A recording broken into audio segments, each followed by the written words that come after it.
something else though. We can't do this now, but if you're willing to put a little money on your favorite team, we've got the guy for you, Brandon Lang. He breaks down the first game, which obviously Jets and Ravens.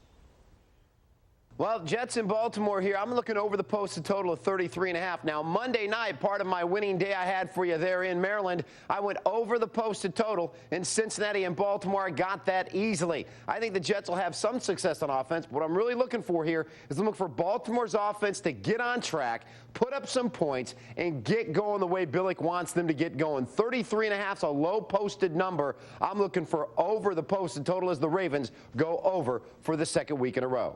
How about Tennessee taking on the Super Bowl champion Indianapolis Colts? What do you see there? Well, it's funny. Not many people realize that in the last 10 games in the NFL, the #1 team against the spread in the league is the Tennessee Titans. They've gone 9-1 their last 10. And last year versus Indy, they owned them. They won both games against the spread, should have won both straight up. And in that game at Tennessee last year, Indy was held to 3 second-half possessions total. Jeff Fisher knows, let me run the football, let me control the clock, let me keep Peyton on the sidelines. That's the recipe for beating Indy. Last week, they jammed Jacksonville for close to 300 yards on the ground.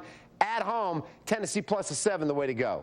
How about Green Bay, a win over Philadelphia last week? What do you see them against the Giants? Boy, this Giants defense couldn't play dead in the Western last week. Gave up 45 at Dallas. Now they got to come back home and face Green Bay, who defensively looked absolutely fantastic. I mean, fantastic against the Philadelphia Eagles. Now they go on the road. Manning's out. Giants are banged up.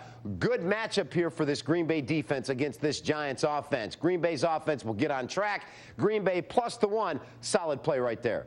Miami coming off an overtime loss at Washington. How do you see them against the Dallas Cowboys? Well, I'm going to tell you something. I was telling you, Giants defense couldn't play dead in the Western. Dallas couldn't either. They gave up 35 at home. Now you're asking them to cover a 4 number on the road against Miami. Miami's defense looked fantastic. They really did. Washington's defense looked fantastic as well. We'll get to that in a moment. But coming here, asking Dallas to cover more than a field goal against Miami at home, I think Miami steps up here, has a big day offensively against this porous Dallas defense. Take Miami plus the 4, and don't be surprised to see the Dolphins win that game outright. Brandon, how about that 2 for the money best bet? Let's talk Redskins and Eagles. What do you see in that affair?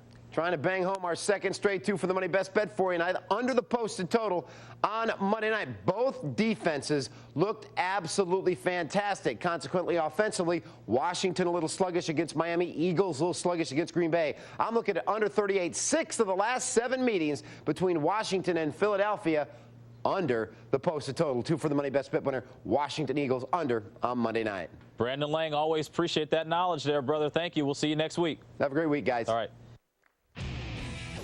And still ahead on Washington Post Live, the world.